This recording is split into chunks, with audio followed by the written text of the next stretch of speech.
गर्मी में गरीब बहू की मिट्टी की रसोई और ढाबा। सुबह से दोपहर हो गई। मुश्किल से 4 से 5 ग्राहक ठेले पर आए हैं। ऊपर से ये धूप में चलते चलते मेरे तो सिर दर्द शुरू हो गया है।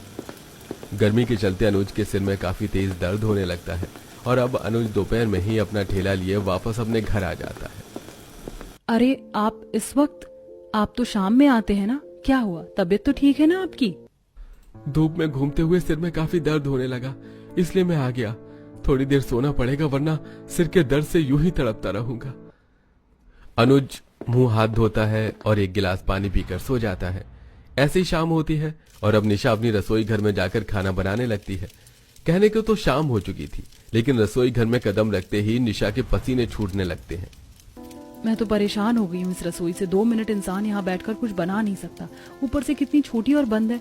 घर तो फिर भी थोड़ा बहुत खुला हुआ है तो गर्मी कम लगती है, लेकिन जरा यहाँ आकर देखो, ऐसा लगता है कि रसोई में नहीं बल्कि ज्वालामुखी के मुंह के अंदर आकर बैठ गई हूँ। निशा की रसोई काफी ज्यादा छोटी थी और साथ ही हर जगह से बंद भी थी, जिसके चलते निशा को रसोई में खाना बनाते हुए काफी ज्यादा गर्मी लगती थी। निशा जैसे तैसे कर खाना बनाती है और अब सबके लिए बाहर आंगन में खाना लगा देती है। भाभी, अभी जब मैं पानी लेने के लिए रसोई में गई तो रसोई बिल्कुल आग की भट्टी की तरह भपक रही थी। मैं तो कहती हूँ कि आप आंगन में ही चूल्हा बना लो।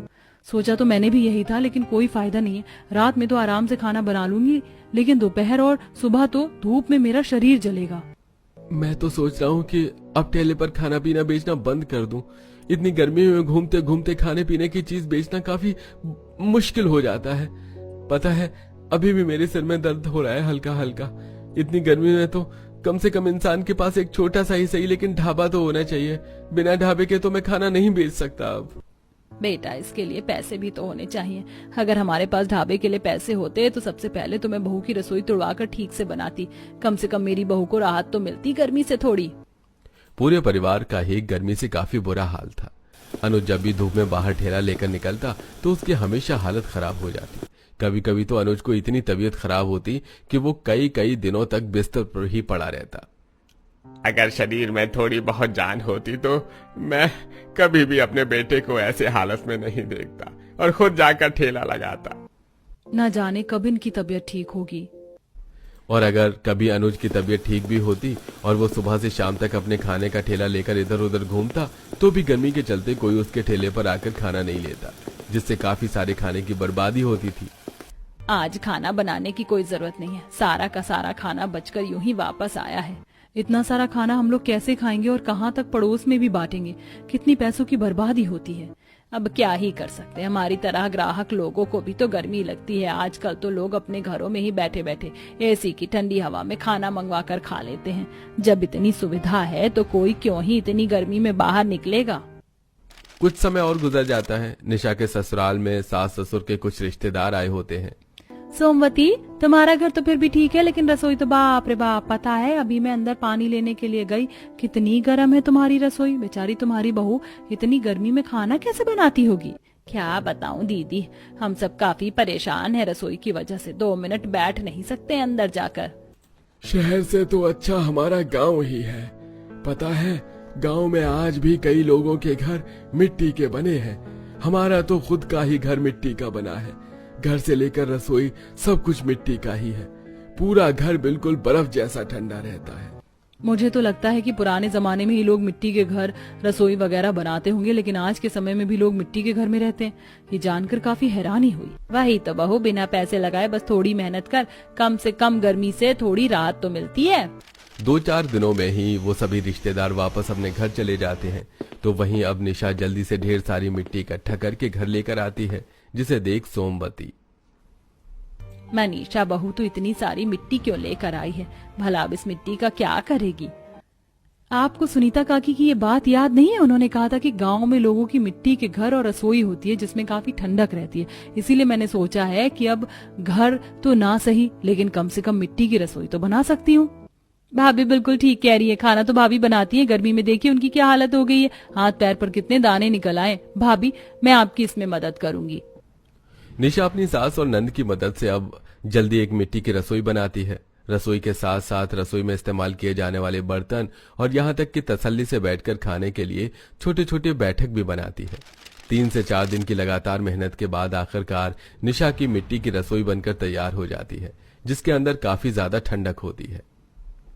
अरे बहू, इसके अंदर तो सच में काफी ज्यादा ठंडक है। अब तो हम इस मिट्टी की रसोई में बैठेंगे और यहीं पर आराम से खाना खाएंगे। हाँ भाभी, मुझे भी यहाँ पर काफी सारा ठंडक महसूस हो रही है। अब तो आराम से आप खाना बना पाएंगी। पूरा परिवार आधे से ज्यादा समय उस मिट्टी की रसोई में ही गुजारता, तो वहीं अब सब खाना बनाने के साथ साथ एक साथ बैठकर खाना भी खाते। गरीब बहू निशा को इस गर्मी में अपनी गर्म रसोई से छुटकारा तो मिल गया था, लेकिन वहीं अनुज का काम अब दिन पर दिन काफी मंदा होता जा रहा था। क्या करूं, कुछ समझ नहीं आ रहा है। फैक्ट्री में जाकर मजदूरी करूंगा तो भी 4 पैसे नहीं कमा पाऊंगा।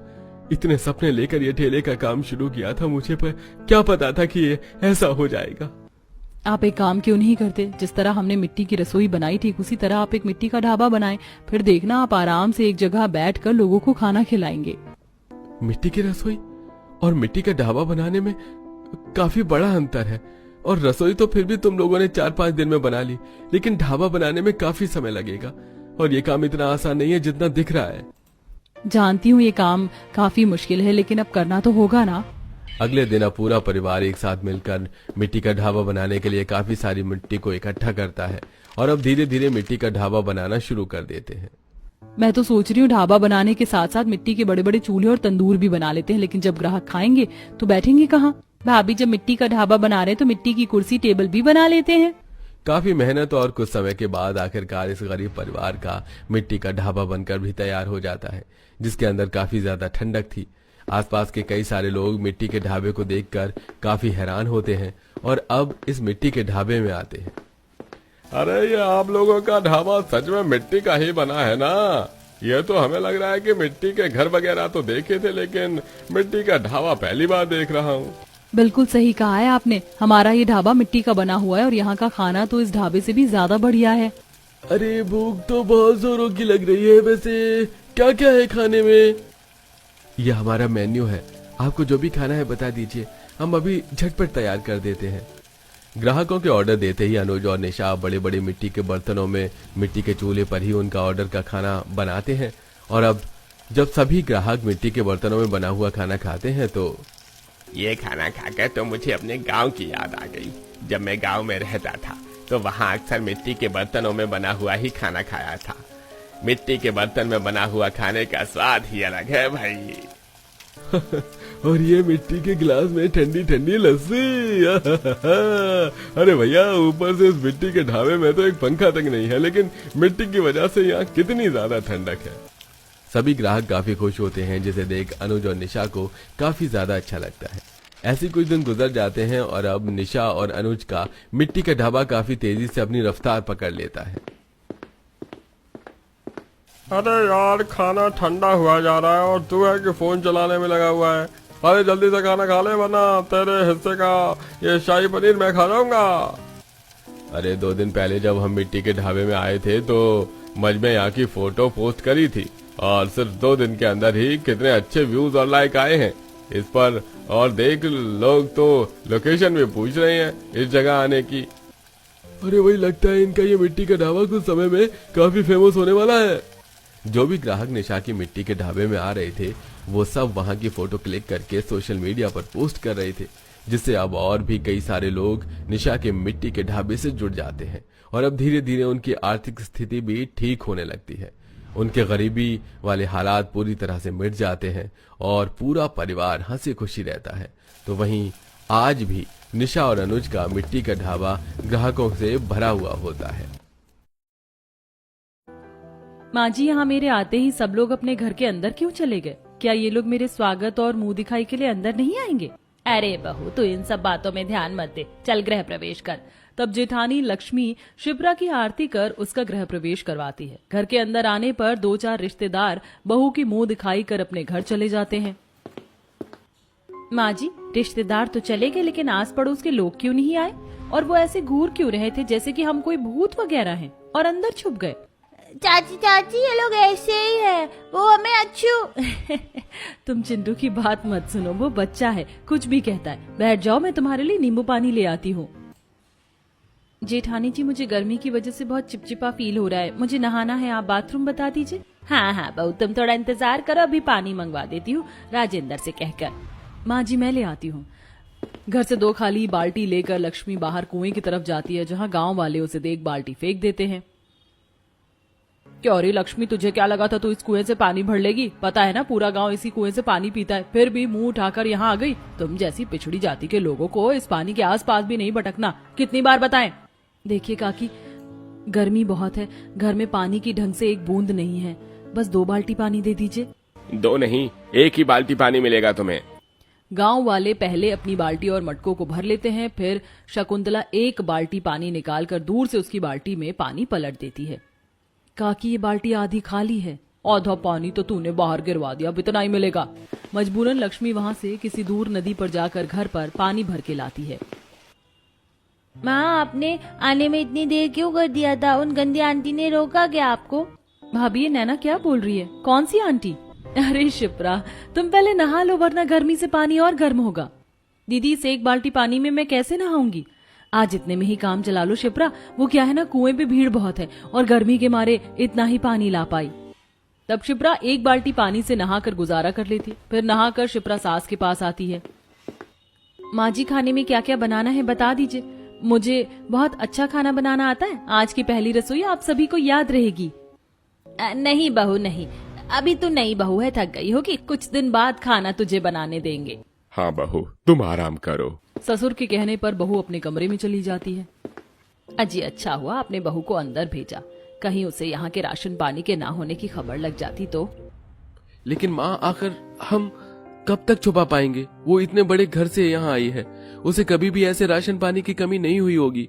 पता नहीं कैसे गुजारा करेगी वो यहाँ पे। पीयूष बिल्कुल ठीक कह रहा है अमृता। खैर कुछ दिन रसोई और पानी तुम और बड़ी बहू ही संभालो। पापा जी लेकिन कब तक राशन तो लाना ही पड़ेगा फिर भी। लक्ष्मी तुम चिंता मत करो, मैं दूसरे गांव से राशन लेता आऊंगा। बहू को कम राशन का पता न लग जाए, जिसकी वजह से बड़ी बहू और सास मिलकर खाना बनाते हैं और सभी फिर एक साथ बैठकर खाना खाते हैं। अरे ये आधा आधा गिलास पानी क्यों? कम से कम गिलास भर के पानी तो पी लें। चाची आज तो आधा गिलास पानी भी मिल रहा है, कल तो इससे भी कम पानी दिया था दादी ने। वो अब बहू मतलब यहाँ पर पानी बहुत दूर लेने जाना होता है ना, कौन बार बार लाए, वैसे ही नहाने धोने के लिए पानी चाहिए होता है, इसीलिए बस। अच्छा वैसे आप सब लोग इतना कम खाना क्यों खा रहे हैं और मुझे इतना ज्यादा दिया है? वो शिप्रा तुम कितने सवाल करती हो, शादी की वजह से हम सबका ज्यादा खाना खाने का मन नहीं है, वैसे भी गर्मी है, पर तुम अच्छे से खा लो और बच्चों तुम दोनों भी। मम्मी इसमें से कुछ खाना बचाना है क्या कल की तरह? चुप करके खाओ, क्या बोले जा रही हो? 4 दिन गुजर जाते हैं, जिस बीच शिप्रा को इतना तो पता लग जाता है कि उसके ससुराल में राशन और पानी को लेकर कुछ तो गड़बड़ है, लेकिन वो किसी से कुछ कहती नहीं है। फिर एक दिन पीयूष की दादी गंगा नहाकर वापस आ जाती हैं। अब शिप्रा रसोई में खुद खाना बनाने के लिए पहुंच जाती है, जहां उसे सारे डब्बे में थोड़ा थोड़ा ही राशन दिखता है। इसका मतलब मैंने सही सोचा था, यहाँ राशन की कमी है। ये तो बिना राशन और बिना पानी का ससुराल है। ये लोग मुझसे इसीलिए ये सब छिपा रहे थे, जिसकी वजह से मुझे आज तक इन्होंने पहली रसोई नहीं करने दी। तभी सास एकदम से आकर डब्बा छीन लेती है। अरे बहू ये तू क्या कर रही है? मैंने बोला था ना तू खाना मत बना, और ये डब्बा तूने किससे पूछकर खोला? माँ जी आप मुझे बताओ यहाँ राशन पानी की इतनी कमी क्यों है? आज मुझे ये सच्चाई जाननी है, आखिर इतना कम पानी और इतना कम राशन में गुजारा कैसे हो पाता है? माफ कर दे बहू, हमने तुझसे ये बात छुपाई। दरअसल ये गांव वाले हमको अछूत मानते हैं, हम पिछड़ी जाति के हैं, इसीलिए पानी नहीं छूने देते। हम दूर नदी से पानी लेकर आते तो टाइम लगता है, जिस वजह से इस घर के लोग भी दूर कमाने दूसरे गांव जाते हैं। यहाँ इन्हें कोई काम नहीं देता। क्या आज के टाइम में माँ जी ये लोग ऐसा कैसे कर सकते हैं? समाज इतना पढ़ा लिखा है, आगे बढ़ गया है, और ये लोग यही उलझे हुए। मैं देखती हूँ कौन मुझे पानी और राशन लेने के लिए रोकता है। नहीं शिप्रा वहाँ मत जाओ, वो लोग तुम्हें मार भी सकते हैं। नहीं जेठानी जी रुकिए। गुस्से में शिप्रा पानी की बाल्टी लेकर कुएं के पास लेने पहुंच जाती है। पीछे पीछे सास बहू भी आ जाते हैं, और वो जैसे ही कुएं की बाल्टी को छूने जाती है तो वहां खड़ी औरत उसे धक्का मार देती है। तब सास उसे संभालती है। आप लोग क्या कर रहे हैं? आज के जमाने में ऐसी हरकत क्यों कर रहे हैं? ये कुएं का पानी पूरे गांव के लिए है, तो आप लोग हमारे साथ ऐसा क्यों कर रहे हैं? हटिए यहाँ से। रुक जाओ शिप्रा, तुम नई नई आई हो इसलिए तुम्हें माफ कर रहा हूँ। ध्यान रहे अगर किसी भी गांव के लोगों से उलझने की कोशिश की तो अंजाम बहुत बुरा होगा। चलो निकलो यहाँ से। हाँ तुम्हारा राज इस गांव में नहीं चलेगा समझी, जो करना है अपने घर में करो, यहाँ नहीं। ये हम जैसे पवित्र लोगों का पानी है, हम तुम लोगों को छूने नहीं देंगे। पता चले ये भी अपवित्र हो गया। शिप्रा चलो यहाँ से, ये लोग ऐसे ही हैं। शिप्रा को गुस्सा आता है, वो चाहकर भी कुछ नहीं कर पाती। वहीं घर पर बच्चे खाने के लिए तरस रहे होते हैं। माँ भूख लगी और खाना चाहिए। बेटा अब नहीं है, मेरा हिस्सा भी मैंने पापा को दे दिया। मुझे नहीं पता था जेठानी जी कि यहाँ पर इतनी बुरी कंडीशन है। चिंटू बेटा, नैना, तुम दोनों मेरी प्लेट का खाना खा लो। फिर बहू तुम क्या खाओगी? दादी जी, मुझे मेरी नहीं बच्चों की फिक्र है। माँ जी, मेरे पास कुछ शगुन के पैसे हैं, मैं दुकान में से राशन ले आती हूँ। लेकिन राशन की दुकान पर पहुंचते दुकानदार को कोई बता देता है कि वो अमृता की बहू है, तो दुकान वाला भी उसे भगा देता है और शिप्रा घर लौट आती है। सास और बहू घर से बहुत दूर कड़ी धूप में नदी से पानी लाकर गुजारा करते हैं। दिन गुजरते हैं, पूरा परिवार बिना राशन और पानी के बिलख रहा होता है। घर की स्थिति काफी नाजुक थी और साथ ही सरस्वती भी जिंदगी और मौत के बीच जूझ रही थी। बच्चों, गर्मी से बहुत बुरा हाल है मेरा। गला सूख रहा है, पेट में दर्द हो रहा है। बहू पानी ही पिला दे। हे भगवान, घर में तो एक बूंद पानी नहीं है। दादी जी के प्राण सूख रहे, हमें जल्दी पानी लाना होगा। दीदी, मैं पानी लेकर आती हूँ कुएं के पास से। शिप्रा कुएं से पानी लेने जाती है, लेकिन गांव के लोग उसे पानी नहीं लेने देते। बहुत मिन्नत करके दूर से पानी देते हैं और जब तक शिप्रा घर आती है, दादी सास अपना दम तोड़ देती है। सब रो रहे होते हैं। ये देख शिप्रा भी टूट जाती है। बस अब बहुत हुआ। अभी घर में एक जान गई, कल को और कितनी जान जाएंगी। अब मुझे इसका हल निकालना होगा। दादी के अंतिम संस्कार के बाद शिप्रा फौरन दिल्ली जल बोर्ड में पानी और सीवर का आवेदन डालती है और कुछ ही दिनों में पेपर पास होने पर सप्लाई लगाने कुछ लोग आते हैं और शिप्रा के घर में पानी का कनेक्शन लग जाता है, जिसकी वजह से घर में पानी की तो दिक्कत अब शिप्रा के घर में खत्म हो जाती है कि तभी एक दिन गाँव में बहुत शोर मच रहा होता है। अरे बचाओ, मेरे घर में आग लग गई, कोई तो बचाओ। अरे मेरे बीवी बच्चे को कोई तो मदद करो मेरी। अरे कौन ही खींचे कुएं से पानी, चलो जी यहाँ से। अरे ये क्या, भाई साहब रुकिए। फिर शिप्रा जल्दी से पानी वाले मोटर को ऑन करती है, जिससे भीम के घर की आग शांत हो जाती है और उसके बीवी बच्चे भी सही सलामत बाहर आ जाते हैं। शुक्रिया शिप्रा, अगर आज तुम ना होती तो आज हम नहीं होते। ये सारा मंजर गांव वाले वहीं खड़े होकर देख रहे थे। दरअसल भीम वही गांव का सरपंच था जिन गांव वालों के साथ मिलकर वो शिप्रा के घर वालों को अछूत कहता था। आज उसी अछूत घर की बहू ने उसके घर की जान बचाई थी, जिसकी वजह से भीम, मैं इनका शुक्रगुजार हूँ कि इनकी वजह से आज मेरा परिवार यहाँ सही सलामत है। और कान खोलकर सुन लो सभी, खबरदार, आज के बाद अगर किसी ने भी इनके परिवार के साथ ऊंच नीच की तो उसे ये भीम कहीं का नहीं छोड़ेगा। और शिप्रा, मुझे माफ करना, इन गांव वालों के साथ मिलकर मैंने भी तुम्हारे परिवार के साथ बहुत बुरा किया। तुम लोग मेरी वजह से राशन पानी के लिए मोहताज हो गए, लेकिन आज के बाद मैं वादा करता हूँ कि कभी भी अब तुम्हारे परिवार को इस परिस्थिति से गुजरना नहीं पड़ेगा। अरे बहुत खूब, जब तक अपने पर न बीते तब तक अकल कहाँ आए। आखिरकार इन गांव वालों को अकल आ गई। राधे राधे राधे राधे। गांव के सभी लोग फिर शिप्रा के लिए तालियां बजाते हैं और इस बदलाव से घर के तीनों मर्दों को भी अपने ही गांव में नौकरी मिल जाती है और अब राशन की दुकान पर राशन भी मिल जाता है, जिससे उनके घर राशन पानी की समस्या हमेशा के लिए खत्म हो जाती है और वो सब खुशी खुशी रहने लगते हैं।